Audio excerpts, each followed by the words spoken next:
I never made it, but I know what it takes. I'm motivated by a mix of emotion. Got my statement, and I'm reading it slow so I can understand it fully. Appreciate my standing, go out of this world. Саламатсыздар, қыздар, ханымдар, сіздермен бірге мен Ақмарал. Бүгін осындай ұзын рубашка тігеміз. Менімен бірге видеоның соңына дейін болыңыздар. Бұл рубашканы тігу үшін бізге 1,5 метр хб немесе штапель матасы керек. Өз қалауларыңызбен басқа матадан тіксеңіздер де болады. Лекаланы қойдым. Тігістеріне қалдыра отырып, осылай пішіп аламыз. Ұзындығы менде рубашканың ұзындығы 1 метр, жеңі 60 сантиметр. Лекаламызды қойып, 1 сантиметр, 1,5 сантиметр тігіске қалдырып, пішіп аламыз. Алдыңғы және артқы бөлікті қырқып алдық. Алдыңғы бөлігіне түйме тігу үшін бізге 5 сантиметр, алдыңғы бөлік 5 сантиметр немесе 7 сантиметр бұлай қайырып түйме тігетін жерін осылай 5-7 сантиметр қалдырып қырқып аламыз. Бұл міндетті. Енді жеңін қырқамыз. Жеңнің лекаласын қойып, 1 сантиметр, 1,5 сантиметр тігіске қалдырып қырқып аламыз. Міне біз жағасын қырқып алдық. Міне бізде екеу. Қазынан бір-біріне беттестіріп тігеміз. Және де мынау бізде манжет. Манжет 23 сантиметр ұзындығы, жалпақтығы 5 сантиметр. Осылай бүктелген. Сразу үтіктеп алдым. Осыны тігеміз. Ал енді мынау кофтамыздың шеті овальный болғандықтан 7 сантиметр жанының тігісі. Осыны 7 сантиметр бұлай овальный етіп қырқып аламыз. 7 сантиметр. Егер одан да овальный үлкен болсын десеңіз, одан да үлкен қылып қырқып аласыздар. Осылай осыны тігеміз.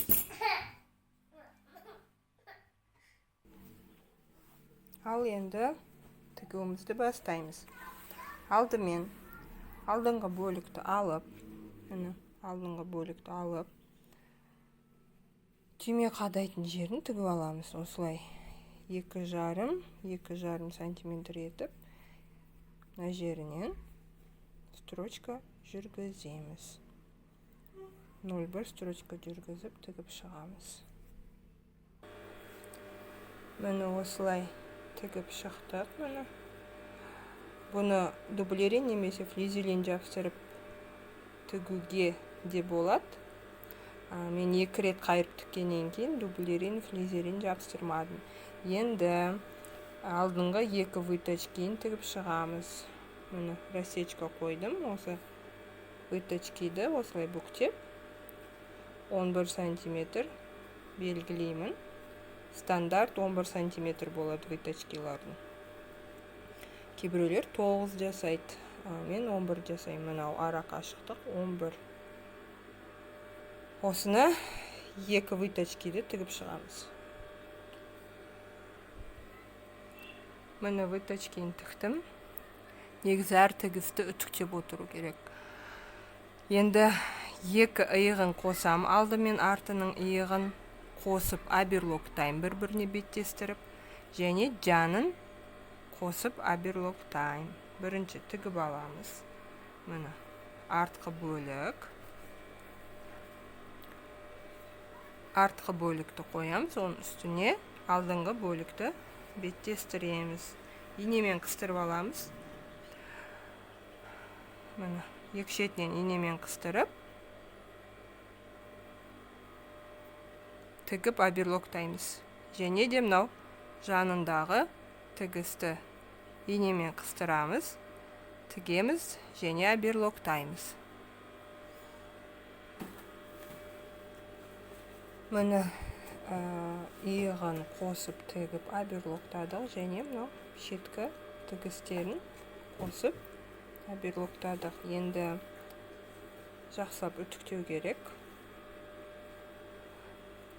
Оңай болу үшін жеңі мен манжетін бірге қосып тігіп алып, сосын барып қолтығына қосамыз. Қолтығына.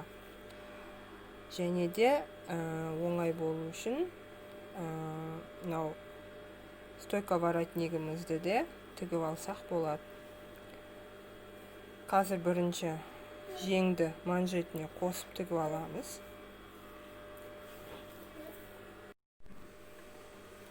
Міне жеңін бүктеп, бір-біріне қосып, мына жерінен екі жаққа қайырылатындай етіп оберлоктаймыз, ал ары қарай бірге оберлоктаймыз. Мынаусын бұлай тігіп аламыз. Міне тіктім, оберлоктадым. Енді манжетасын тігеміз. Екі бүктелген, бір жағын оң бетін бір-біріне беттестіреміз. 1 сантиметр тігіс қалдырып тігіп шығамыз. Ал екінші жағын мына жерден 4 сантиметр белгілеп сызып қоямыз. Бұлай төртбұрыш етіп Г строчкасын тігеміз. Сосын аударамыз. Міне мына жағын тіктім. Мына жағын рассечка жасадым. Мынау бұрышты қырқып аламыз. Міне жақын көрсетейін. Міне строчка тігілді бір жағы, екінші жағы міне Г-образный строчка тіктім. Мынау біткен жерінен осылай рассечка жасаймыз. Міне рассечка. Мына жеріндегі тігісі осындай болу керек, міндетті түрде. Көрдіңіздер ма? Бұрыш қылып тігілмеген, бұлай қиғашынан бірақ петля жасап тігілген. Енді осына жерден қырқамыз, 2 мм жеткізбей. Сонда бұрышымыз әдем болып шығады. Міне қараңыздар. Осындай бұрышы міне әдемі болып шықты. Міне мынанда бұрышы әдем болып шықты. Мынау рассечка жасаған жеріміз осылай артық шығып тұрады. Бұны бұлай қайырып ішке қазір жеңмен қосқан кезде ыңғайлы болады. Сол үшін осындай рассечка жасайды. Ал мынау келесі жағы осындай. Енді осыны жеңге тігеміз. Міне жеңнің етегіне осындай строчка жүргізіп алдым. Қазір бұны мынаған сәйкес келетіндей етіп тартамын. Сол кезде мынау сборка болады да жаңағы или бүйтіп складка жасасаңыздар да болады. Әркім өз қалауы. Мен қазір бұны жинап сборка жасап осылай тігем. Міне сборка жасап алдым. Енді мынау язычогы былай қарай істеуім керек. Сол үшін мынау алдыңғы жағында болу керек. Мынау тілі. Мынау жеңнің алдыңғы жағы, мынау артқы жағы. Алдыңғы жағына мынау язычогы тұру керек. Осыны қазір тігіп шығамыз. Міне осылай тігіп шықтық. Енді артық жіптерін қырқып, енді мынаны осылай қайырып, 0,5 немесе 0,7 сантиметр қайырып, 0,1 сантиметр тігіс жүргізіп шығамыз. Сонда мынау екеуінің ортасында қалады. Міне, екеуінің ортасында қалады. Осылай қазір тігіп шығамыз. Міне тіктік. Осындай манжет шықты. Міне.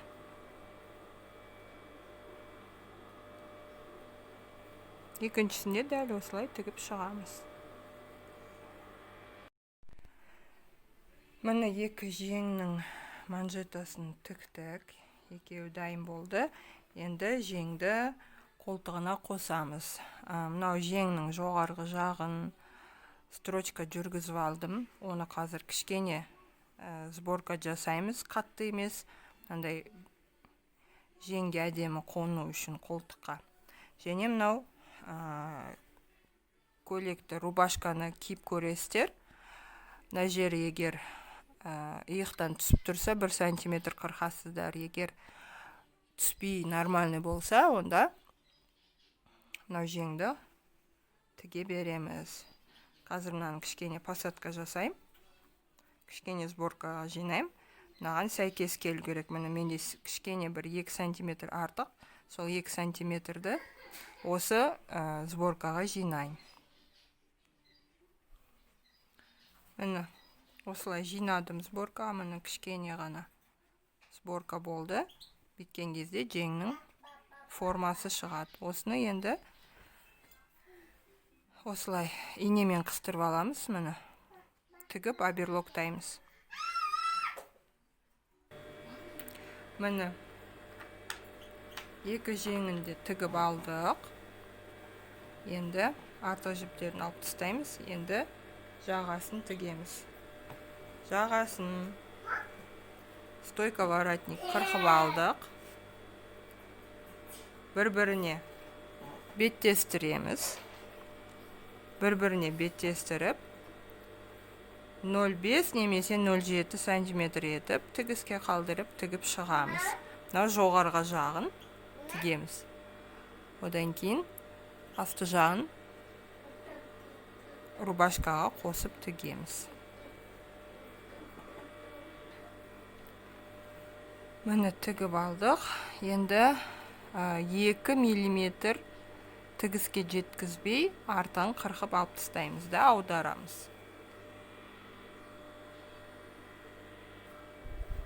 Міне аударып алдым. Үтіктеу керек. Дәл ортасын тауып рубашканың артқы бөлігінің ортасына беттестіреміз. Бір жағын ғана қыстырып аламыз.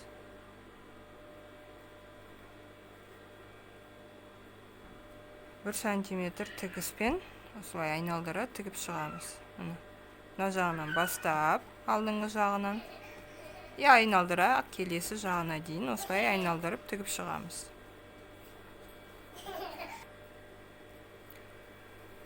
Міне осылай тігіп шықтық. Енді қайырып іш жағынан қолмен көктеп алып осылай және 0,1 миллиметр тігіп шығамыз. Сырт жағынан немесе іш жағынан. Қай жағы ыңғайлы, теріс немесе оң ішкі жағынан немесе сыртқы жағынан осылай 1 миллиметр тігіс түсіріп тігіп шығамыз. Сонымен жағамыз дайын болады.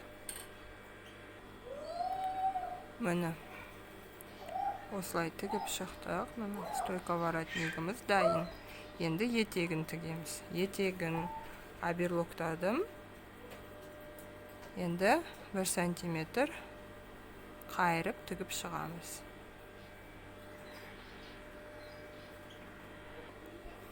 Міне етегін тігіп шықтым. Енді жақсылап үтіктеп, түймелерін орнатып, петляларын тігеміз. Петля тігу үшін машинкамыздың петля тігетін ауыстырамыз. Осындай болу керек. Менікі мынау автомат өзі тігеді артқа алдыға. Және де бірінші құлағындағы міне петля тігетінге қоям. Және мына петля тігетін өзі суреті бар. Екеуінде соған қойдым. Өлшеп алдым петляларды. 7 сантиметр жасасаңыздар болады. Мен 11 сантиметр жасадым. Ара қашықтықтары. Петляның өзінің ара қашықтығы 1,5 сантиметр жасадым. Енді осыны тігеміз. Менің машинкам алдынан артыға қарай тігеді. Сол себептен төменнен артқа қарай мені белгілеген жерімді қарап 1,5 сантиметр белгілеген жерімнен бастап артқа қарай тігемін. Барлық петляны осылай тігіп шығамыз және түймелерін қадап шығамыз. Сонымен рубашкамыз дайын болады.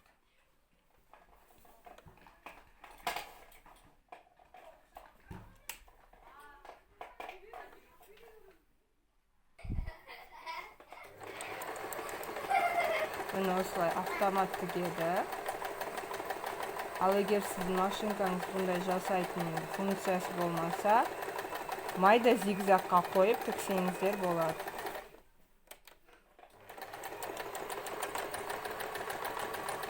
Барлық петляны осылай тігіп шығамыз. Мен бұндай рубашкалар көбінесе етегіне шейін түйме жасамайым. Көкіректің астына дейін ғана жасайым.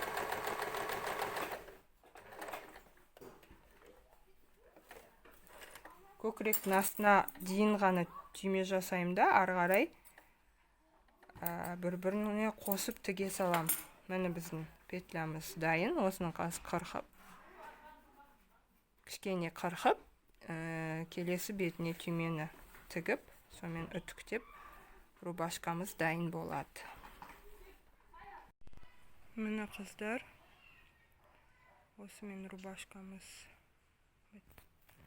тігіп бітірдік. Осындай шықты. Манжеті, түймесі, петлясы, жағасы, түймесі и көкіректен төмен, даже күндіктен төмен строчка жүргізе салдым. И мына етегі.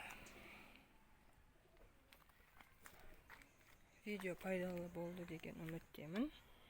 Лайктарыңызды аямаңыздар. Сау болыңыздар.